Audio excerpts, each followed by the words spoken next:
रुक करते उत्तराखंड का, जहां से हमारे ब्यूरो चीफ योगेश शैली हमारे साथ जुड़ चुके हैं। जी योगेश जी, कल ही उत्तराखंड की 5 लोकसभा सीटों पर मतदान हुआ है, इसको लेकर क्या कुछ जानकारी है? साथ ही आपसे जानना चाहेंगे आज ऐसी कौन सी खबरें जो पूरे दिन सुर्खियों में छाई रहने वाली हैं?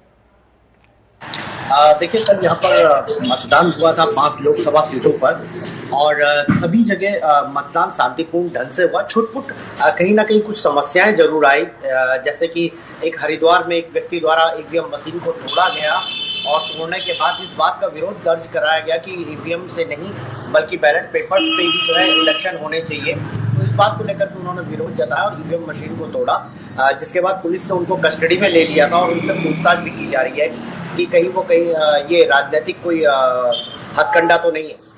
इसके अलावा छुटपुट जगहों पर कई जगहों पर मशीनें कुछ जगह खराब हुई तो उसको ठीक करा दिया गया। तो निर्वाचन आयोग द्वारा सभी व्यवस्थाएं इस कदर दुरुस्त की गई थी कि किसी तरीके का कोई व्यवधान नहीं हुआ और कोई लंबे समय तक कहीं पर भी मतदान नहीं रुका और शांतिपूर्ण ढंग से मतदान हुआ और लोगों ने बढ़ चढ़ के लोकतंत्र के इस पर्व पे अपनी हिस्सेदारी की। और अगर हम बात करें 2019 की, तो 2019 के मुकाबले इस बार जो मतदान हुआ है वो वोटिंग प्रतिशत बढ़ा है, ना कि कम हुआ है। तो कहा जा सकता है कि लोगों ने इस बार ज्यादा अपनी भागीदारी सुनिश्चित की। खास तौर पर अगर कहा जाए तो युवाओं ने इस बार अपनी ज्यादा भूमिका निभाई है मतदान को लेकर के। युवा जो थे वो ज्यादा नजर आए। जो नए मतदाता थे जिन्होंने पहली बार मतदान किया है वो भी इस बार बढ़ चढ़ करके हिस्सा ले रहे थे चुनाव में और उन्होंने अपने जो प्रत्याशी थे जो जिसको वो चाहते थे उसके पक्ष में उन्होंने अपना वोट दिया और काफी खुशी भी उन्होंने जाहिर की। इसके अलावा अगर राजनीतिक रूप से बात करें तो लगभग सभी जो कैबिनेट मिनिस्टर्स थे उत्तराखंड के या फिर जो क्षेत्र के जो विधायक थे वो क्षेत्रों में बने रहे और अपने अपने क्षेत्रों में जाकर के उन्होंने मतदान किया और यहाँ तक कि लोगों को मतदान करने के लिए प्रेरित भी किया। खुद सूबे के मुख्यमंत्री पुष्कर सिंह धामी भी जब मतदान करने गए तो पहले उन्होंने मतदान किया और उसके बाद वो पास में ही एक जलेबी का जो ठेला था वहां पर जलेबी खाने लगे। तो उन्होंने वहां पर भी मैसेज मीडिया के माध्यम से दिया कि पहले मतदान फिर जलपान। तो कह सकते हैं कि उनका जिस तरीके से ये मैसेज था जनता के लिए या प्रदेश की जनता को जो मैसेज देना चाहते थे वो यही था कि मतदान सबसे महत्वपूर्ण है, उसके बाद ही अन्य चीजें महत्वपूर्ण है, उसमें अपनी भागीदारी सुनिश्चित हर व्यक्ति को करनी चाहिए। मतदान से मुंह मोड़ करके या मतदान ना करके या किसी तरीके से अपना अगर विरोध भी यदि आप जता रहे हैं तो वो भी मतदान के रूप में ही होना चाहिए, ना कि बिना मतदान किए अपना विरोध दर्ज होना चाहिए। तो इस तरीके से काफी कुछ हलचल रही कल के दिन प्रदेश में। अगर बात करें हम आज की, तो अब जो प्रदेश सरकार हो या प्रदेश के जो प्रशासनिक तंत्र है अब वो पूरे तरीके से चारधाम यात्रा को लेकर के अपनी तैयारियों में जुट गया है। लगातार चारधाम यात्रा को लेकर के तैयारियां तो चली रही थी, लेकिन जो मार्ग है, जो रूट है चारधाम यात्रा के, उनको व्यवस्थित किया जा रहा है। जहां पर भी मार्ग अवरुद्ध है उनको खोलने का प्रयास किया जा रहा है। खास तौर पर अगर हम बात करें केदारनाथ की, बद्रीनाथ की, यमुनोत्री और गंगोत्री की, तो इन चारों धामों में देखा जा रहा है कि जो मार्ग है वहां पर कई जगहों पर बर्फ जमी हुई है। बर्फ को हटाने का प्रयास किया जा रहा है, जिससे कि आने वाले समय में जब यात्रा शुरू होगी तो यात्रा शुरू होते ही जो चारधाम यात्री है उनको किसी तरीके की कोई दिक्कतें ना हो, कोई परेशानी ना हो, तो उसके लिए मार्ग को व्यवस्थित किया जा रहा है। यहाँ तक कि जो मार्ग में जगह जगह जो लंगर लगाए जाते हैं या फिर उन भोजन की जो व्यवस्थाएं की जाती है वो भी व्यवस्थित की जा रही है, जिससे कि कोई किसी भी प्रकार से यात्रियों को कोई दिक्कतें ना हो। इसके अलावा आपको बता दें कि खुद मंदिर समिति, बद्री केदार मंदिर समिति के जो पदाधिकारी हैं वो भी अब व्यवस्थाओं में जुट गए हैं, क्योंकि इस बार बहुत बड़ी तादाद में लोगों की आने की संभावना है। ज्यादा श्रद्धालु इस बार लगता है कि चारधाम यात्रा पे आएंगे। उसका उदाहरण यहाँ से मिलता है कि अब तक मुश्किल से 5 दिनों में 10.66% यहाँ पर जो है रजिस्ट्रेशन हुआ है 5 दिनों में।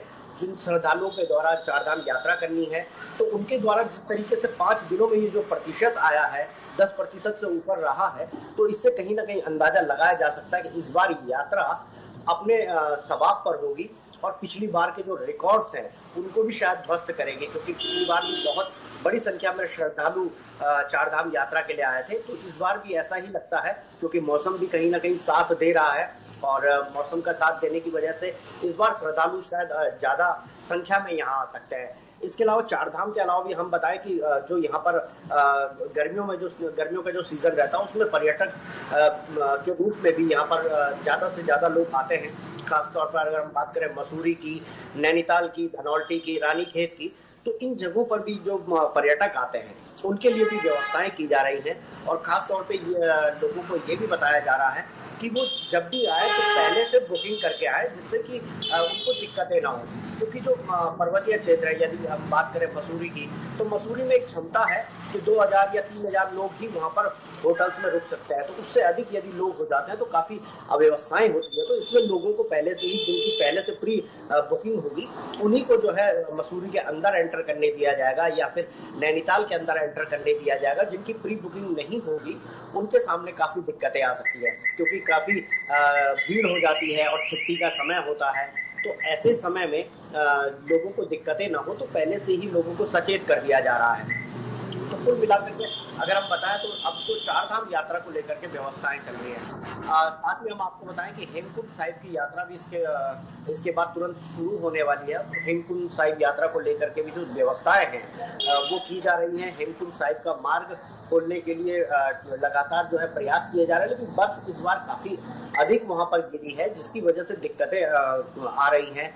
जो सेवादार हैं उनको भी काफी दिक्कतें आ रही हैं, और जो आर्मी के जो जवान हैं जो बर्फ को हटाने का लगातार प्रयास कर रहे हैं, उनके सामने भी काफी चुनौतियां यहाँ पर आ रही है, क्योंकि बर्फ वहां पर काफी बड़ी मात्रा में गिरी है। तो इस वजह से उनको हटाने में दिक्कत है। अभी भी जो देखा जा रहा है कि हेमकुंड साहिब का जो दरबार का जो एरिया है, जो क्षेत्र है या जो सरोवर कुंड है, वो पूरे तरीके से बर्फ से ढका हुआ है, जिसकी वजह से अभी बर्फ हटाने में काफी दिक्कतें सेवादारों को भी आ रही हैं। लेकिन फिलहाल अगर हम बात करें व्यवस्थाओं की, तो ऋषिकेश से जो जत्थे निकलते हैं सेवा करने के लिए, तो उनको सभी को बता दिया गया है कि किस किस तरीके से उनको कौन कौन से पड़ाव पर जा करके व्यवस्थाएं करनी है, ताकि आने वाले समय में जो भी यात्री हेमकुंड साहिब के लिए आने वाले हैं, चाहे बाहर से आने वाले हैं, उनके लिए जो व्यवस्थाएं हैं वो प्रॉपर हो सके, इसके लिए खास तौर पे व्यवस्थाएं की जा रही हैं। आपको बताएं, जबकि पिछली बार की बात अगर हम करें तो पिछली बार